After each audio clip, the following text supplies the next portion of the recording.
Thank you so much for listening to Urbanistica Podcast. I am Mustafa Sharif, an urban planner, and you're more than welcome to join my big journey of exploring the making of smarter and more livable cities. Please don't forget to follow Urbanistica on the different social media platforms, and also let's connect on LinkedIn. Big thanks to Urbanistica podcast partner AFRY. AFRY is an international engineering and design company providing sustainable solutions in the fields of energy, industry, and infrastructure. Are you ready for a new episode? Let's go for it.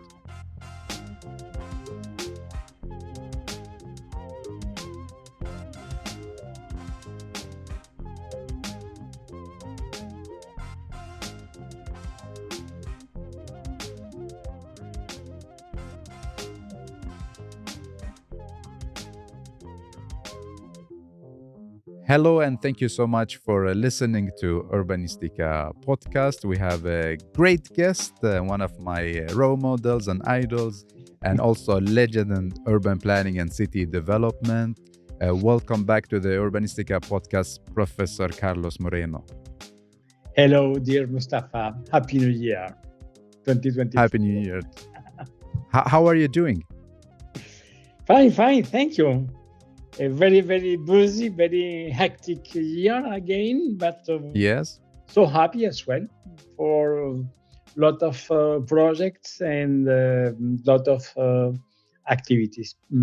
Yes, and also I have three topics to talk with you about in this episode. We start with your book. Congratulations for your book. Coming out 7th of May. Yes. And tell us more about what are we going to read? Yes, thank you. This new book is a long process of maturation. I just remember that my latest book was wrote during the first wave of the COVID-19 in the summer 2020. 3 years and more after, we will publish this new book. I wrote this new book during the last summer, 2023. And in fact, this book was for me the opportunity for reflecting in two ways. The first one, after suffering the insane attacks by the conspiracy mongers worldwide, I have decided to write with a lot of details the scientific aspect of the 50-minute city, not only with my contribution, but to deploy a historical overview of the people, of the thought leader that have worked on this question of the transformation of our cities for having more livability. From Clarence Perry, Giorgio Simmel, the German philosopher, for example, until the modern times, my friend Gehl, urbanismo, the neo-pedestrianismo, and of course, Jane Jacobs. The first part of my book consider the history of proximity in the modern urbanism, the question of the relationship between the urban space and the useful time, the history of the urban time, the history of the geographical reflections on cities. This is the first part, 10 chapters. I have, after 2 chapters, the 10 and 12 and 11 chapter, for telling the history of the emergence of the 50-minute city as concept, the role of the C40 cities, very important in this maturation process, the role of the COP21 in Paris, the extreme positive role of Anne Hidalgo, of the mayor of Milan, Giuseppe Sala, and the other 10 chapters have dedicated for a big worldwide tour in the 5 continents for presenting different cities, big cities, metropolises, middle cities, small cities, ruralities that have decided to implement the concept of the 50-minute city or the X-minute city, because we have the 10-minute city, the 20-minute neighborhood, the vital neighborhood, etc. This book, for put it in a nutshell, on the one hand, the theoretical in the scientific exploration, and the second part, the concrete presentation of the implementation around the world of this concept. This is amazing. I want to ask you about, like, first your feelings when you start to get all these like hate messages from conspiracy theorists about that 15-minute city is a climate change lockdown, urban prison camps, and so on. And also, like, you got like this death threats, like sooner or later you will be your punishment will arrive. You're trying to help cities. At the same time, you receive this. How was your feelings then when you start to receive this? Yes, this is a good question. In fact, I am very happy because after this dark period started 1 year ago, in February 2023. Yes, I remember. Yeah. The conspiracy mongers had started in Oxford with the insane attacks, and relayed by Jordan Peterson in Edmonton, in British Columbia, and in Argentina, Brazil, and Spain. But at the same time, even if the essential of these attacks were by internet, social networks, in the real life, for example, in UK, in Oxford, in Manchester, in Liverpool, in different cities, with the local elections, the conspiracy movements, in fact, had less than 2% of the local elections. The majority, in fact, of people in UK, after the different surveys, have approved this process. Also, unfortunately, the Prime Minister, Rishi Sunak, recently had decided to attack me again, but the reality today is the presence of a lot of mayors in UK, in Scotland, for example, one part of the UK. The Scottish Parliament has voted in February 2023, 1 year ago, a new framework, the fourth framework, 2023-2040, based on this concept. The name is For a 20 Minutes Territory Scotland. I am very, very proud of that. In reality, in a lot of places around the world, not only cities. In the case of the Scotland is a nation.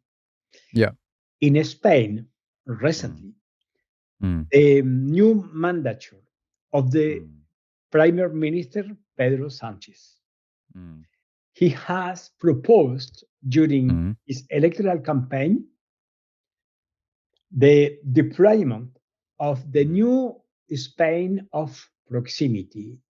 Mm. His name is the Spain of 30 minutes. He said, Okay. I wanted to deploy more Mm. essential services for satisfying less 30 minutes in the Yeah. whole territory of Spain. Mm. And the vice president, Teresa Rivero, the Yeah. minister of ecological and demographic transition, is in charge Mm. for implementing. Mustafa, Mm. after our last meeting in Pontevedra, the good news Yeah. is that in spite of the Yeah. insane attacks of confidence Mm. mongers, Mm. in 1 year, Yeah. we have not only Mm. cities with the C40 cities, the global network of metropolises for fighting against climate change. Yeah. We have the United Cities and Local Governments Association, UCLG, middle and small cities. Mm. We have the support of the UN Habitat, United Nations Habitat, in charge of cities. And now Mm. we have as well nations as Scotland, Mm. countries as Spain. In Asia, this is the case in South Korea. Yeah.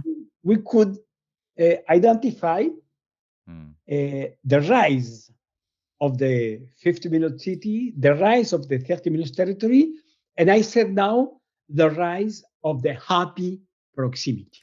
Ah. Yeah. So like this attack empowered your thoughts and ideology and concept and strategies.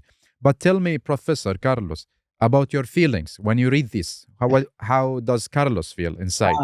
Yes. My feel was different Mm. in the time. I guess that in February, I think Yeah. 23rd of February, Yeah. after the first demonstration in Oxford, Mm. 2,000 people in Oxford in a physical demonstration for saying the 50-minute city is the new climate lockdown. Prison and camps. You hate Moreno, etc., etc. Moreno is the new Pol Pot. Moreno is the new Stalin. Moreno is the new Hitler. At the beginning, when I observed these photos, the neo-Nazi demonstrations, the patriotic alternative neo-Nazi movement in UK, the alt-right, the Heritage Party, with a lot of different people, including elderly people, children, etc. It was very hard. After I received by the social networks lot of death threat for me, for my family. This moment from February until the end March was a very hard period. At this moment, it was necessary to define my attitude. Okay. To contest, to develop a media strategy for answering. And in fact, I took a decision after discussing with my university, with my colleagues.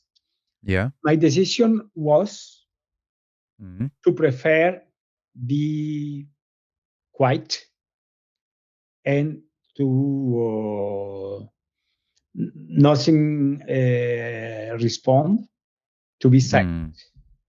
Okay. I think that this decision was the best decision because, in my opinion, if this concept was a scientific solid concept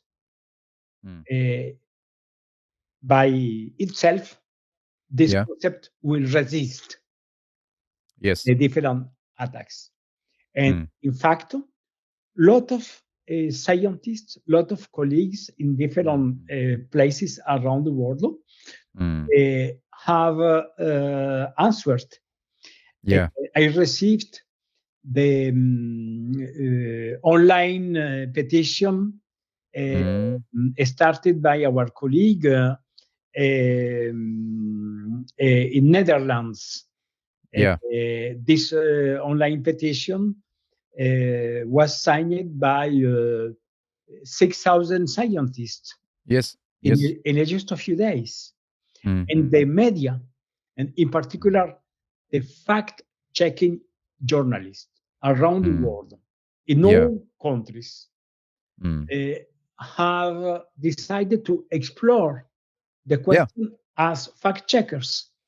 And I received a total support by these fact-checkers. And the highest point was when the New York Times has explored with me my situation. I opened, of course, to the New York Times the different elements. And the New York Times has dedicated in the print one page for explaining my situation. Not only my personal situation, Carlos Moreno, but the situation of scientists attacked by our duty to explore the question as urbanism, climate change, etc. And even if at the beginning this situation was very, very hard for me, the role of other colleague scientists, the role of the media were essentials for giving me my trust in my activity and to continue. And the most important point, the attitude of mayors and the International Organization of Mayors for considering that this was a real new disruptions. And my feeling today, I think that the conspiracy mongers, in spite of those insane attacks, have contributed to give more visibility to the concept. To spread more your words. I remember it was very tough time, and I remember also signing and so on, like advocating for you, for your ideas, and we had all the support for you. And tell me, like, are you because you're traveling a lot, spreading your words and so on? Are you afraid when you travel now, like that you're alone? Maybe somebody attacks you, or no? You like now it's normal. At the beginning, it wasn't normal. It wasn't because I received very, very violent attacks, and in particular when I went to Argentina, because in Argentina this is the case now. We have this emergence of the libertarian movement. Now Milei is the president, and I received the violent death threat in Argentina. And when I went in Argentina, I was under police protections for 10 days. I had 2 policemen with me and my wife. Guarding you. Or be protected. And this situation is so particular because it's just so normal that a scientist will be protected by 2 policemen just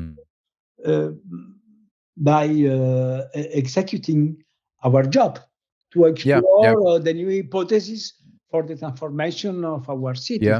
I'm not a politician. I'm not No, no, no, no, no. to be candidate for anything. No. Just for writing, for exploring the new ideas. For Yeah. 10 days in Argentina, I had 2 policemen, Mm. 24, Yeah. 24 hours. No. After that, Mm. when we have started to understand this global solidarity of Yeah. the colleagues, we could transform this crisis started by attacks in a Yeah. new opportunity for Exactly. continuing Yeah. to spreading this Yeah. concept in all continents. Yeah. It backfired on them. They thought they will stop you, but the thing is that you can bigger and bigger and bigger, and we are very happy for this, and we will always support you in words and in any forms because you deserve it. Mm. Let's move to the next part about leadership. Mm. Big part of your ideas implemented by great leaders and especially by Anne Hidalgo. I love to hear from you. What can other mayors, people in politics, learn from Anne in order to develop cities? Let's Yes, focus on leadership. yeah, good point, Mustafa. Thank you for that. Anne Hidalgo is an exceptional mayor. Mhm. Before Mhm. to embrace the 50-minute city, she Yeah. was already an exceptional mayor. Mm.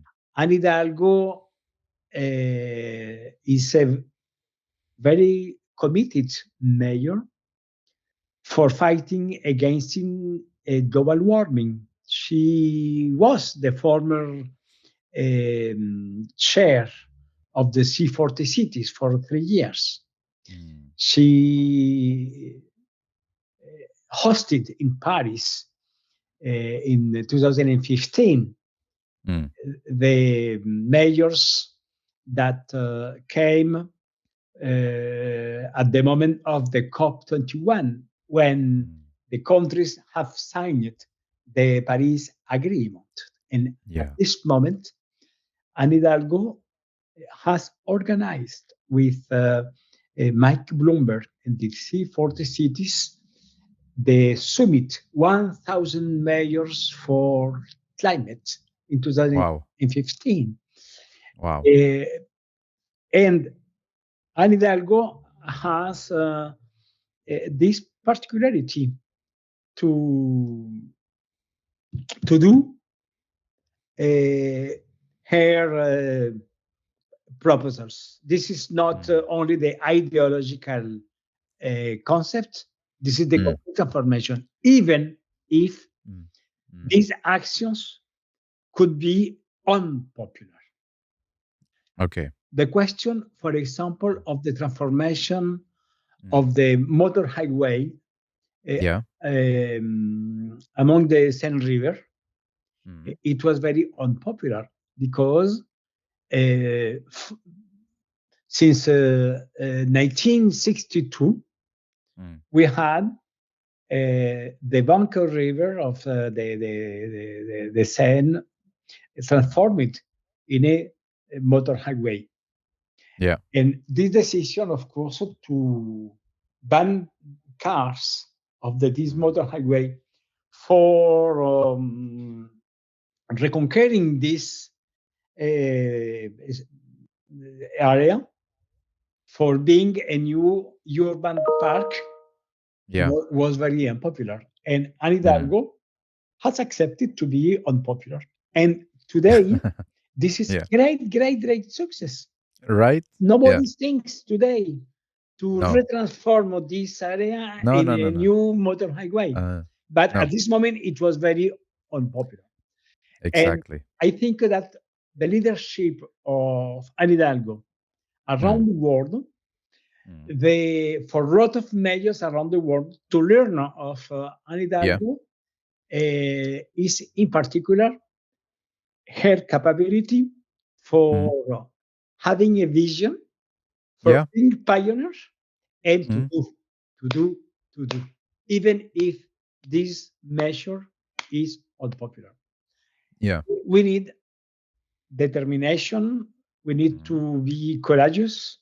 We need Yeah. to have a stronger mindset for resisting to the different attacks. With the 50-minute city, of course, Anne Hidalgo was again visionary because she embraced this concept before the COVID-19 pandemic. Yeah, exactly. She embraced this concept in November 2019. And for her new electoral campaign for the election in 2020, de facto, Anne Hidalgo had a nice balance with the mandature, but she wanted to propose the new ways, the new actions, the new trajectories. And for that, Anne said to me, Carlos, your concept of the 50 minutes to tell, I think that it's interesting for me to take this concept and to build the new urban narrative for the next 6 years.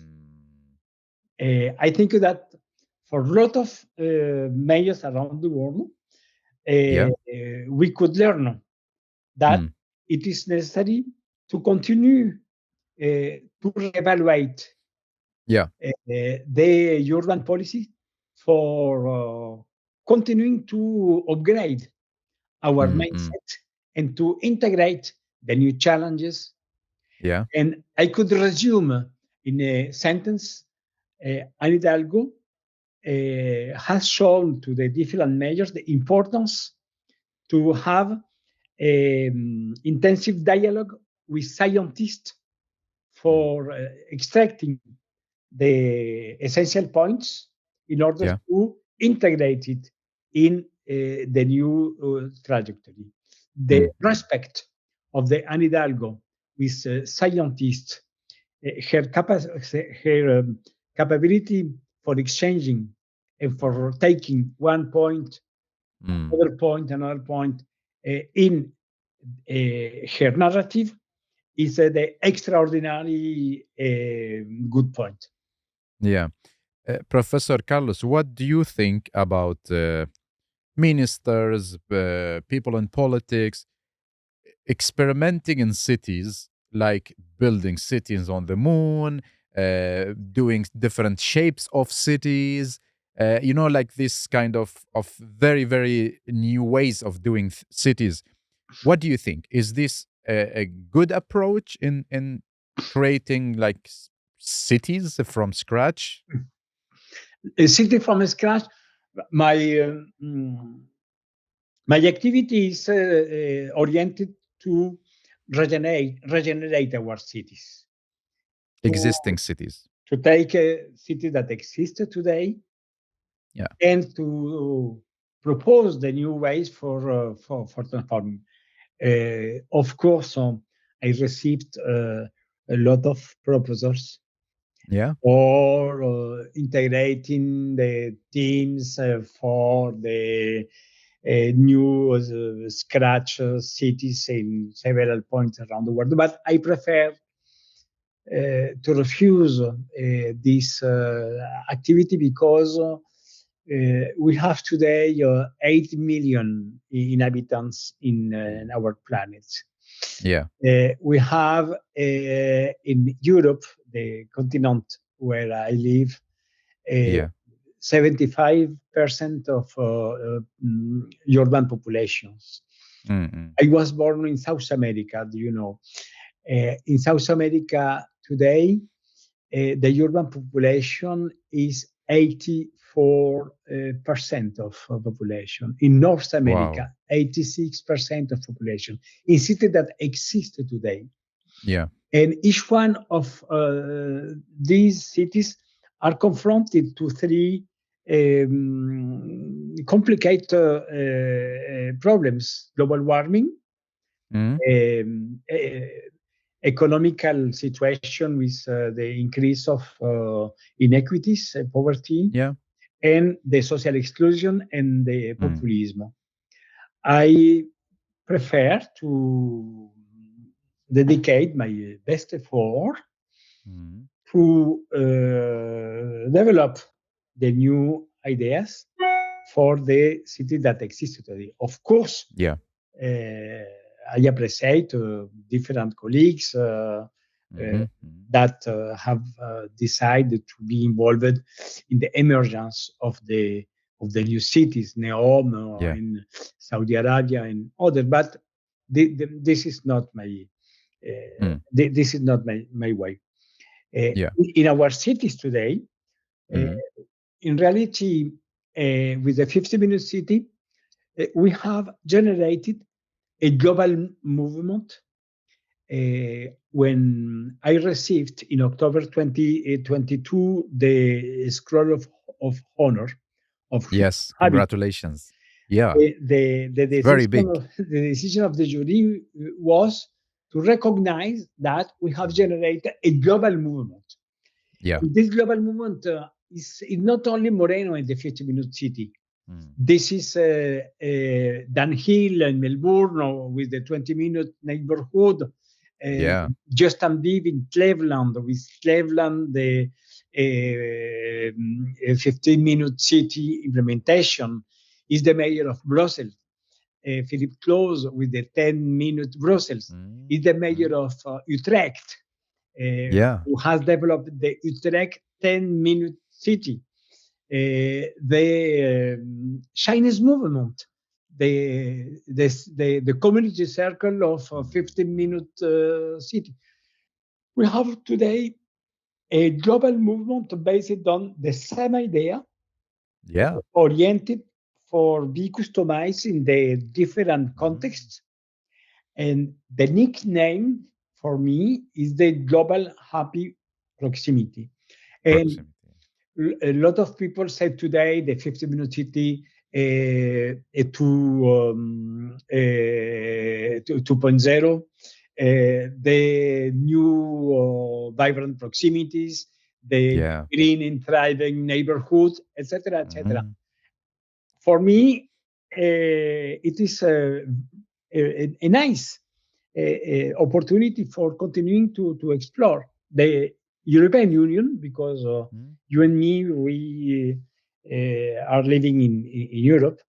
The European Union has launched a program driving urban transitions for the 27 countries of the European Union, with 3 research lines, and one of them, the second, is the 50-minute city.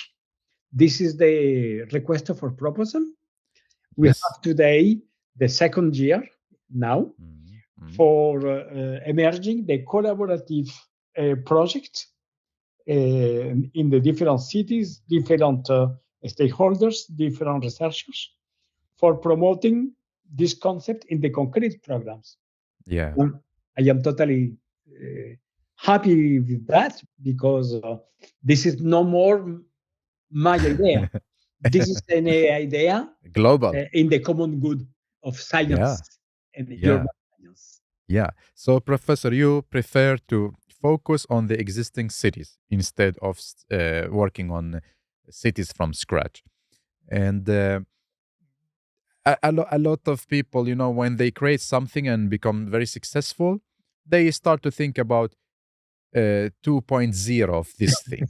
Are you also thinking about 15-minute city 2.0 or no? You're keeping it basic?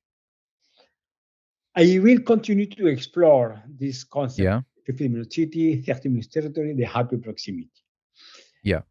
Today, with my team, for example, in Paris at Sorbonne University, we have decided to explore the question of the local economy, the local jobs, and how could we implement it with the 50-minute city, not only in ecological roadmap, not only in a social interaction roadmap in the neighborhood, but how could we create a new angle for developing a more vibrant economy. I have studied again We had last year 2 different seminars with my colleague, the Nobel Prize Paul Krugman. He received in 1992 the Nobel Prize for his new economical geography, NEG. Okay. Paul Krugman said, in face with the offshore, we need to develop the near shore to relocalize the productivity, to relocalize the factory, to relocalize the jobs, to develop a more local economy. And with my team, we have decided to take this point. How could we transform the economy, given that the energy crisis after the Ukrainian war, today with the Middle East war, the question of the raw materials. We have today the difficulties for supplying with raw materials, given that the question of the war. Transportation.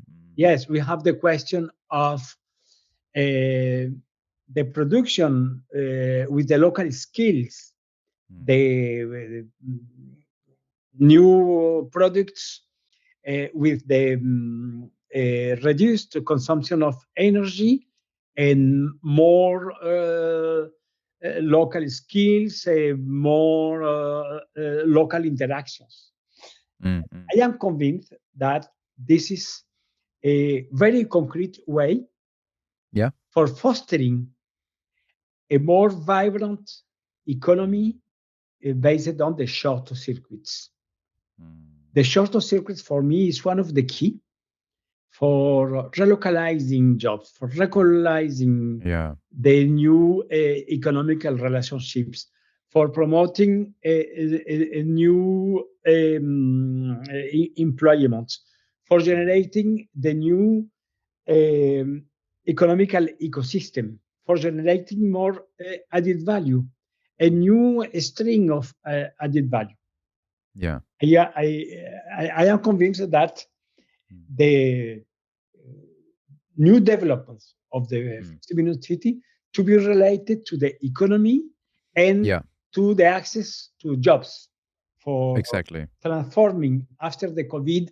We have this question of the reduction of commuting, given that a lot of people today use their remote job, etc. But I think that we need to go beyond, not only to reduce, but to regenerate a local economy for having more shorter circuits. And this is my new upgrade with my theory. Okay, like the new layer. It's more like focus on local economy. Yeah. And Professor, I'm an urban planner and placemaker. We have a lot of urban planners listening to you.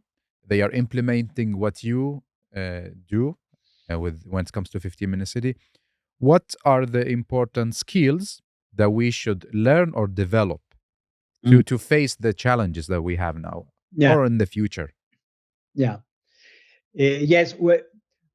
The first point, we need to be really open-minded.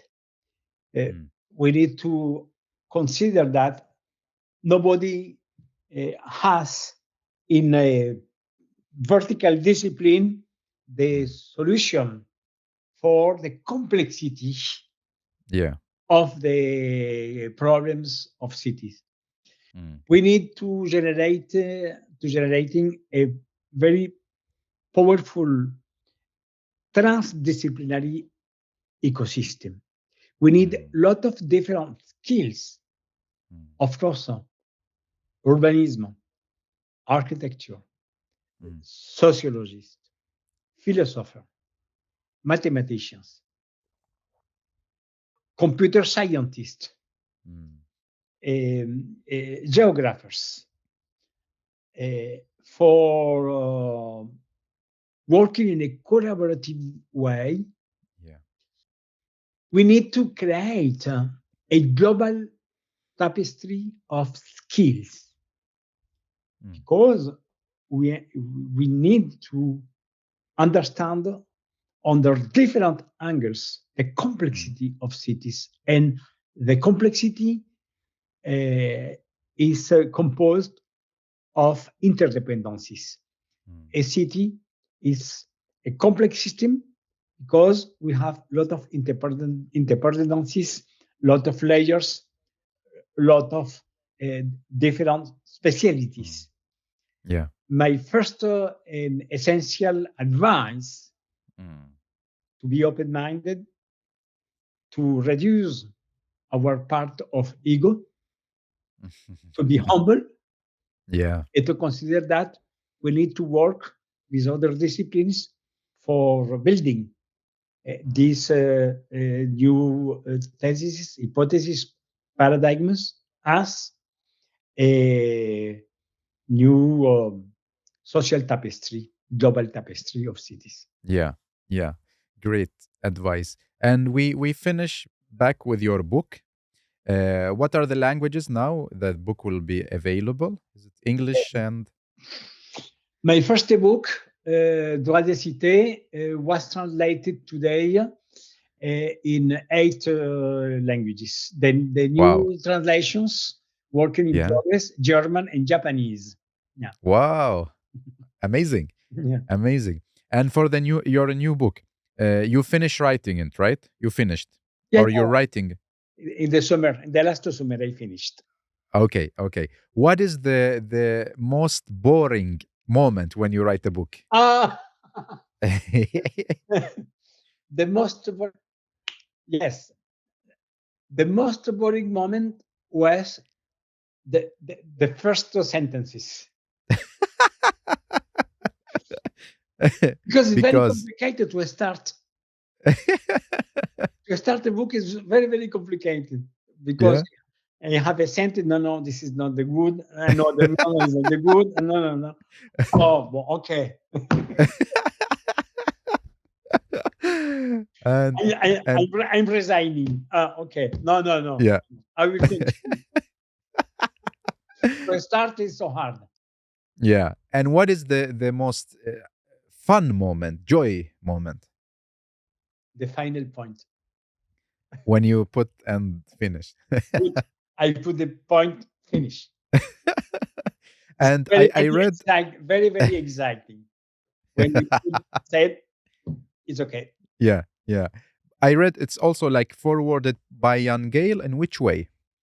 Yeah, Gehl is my master. This is the master for, of course, yeah, our global community of urbanism, Planet Design 2023.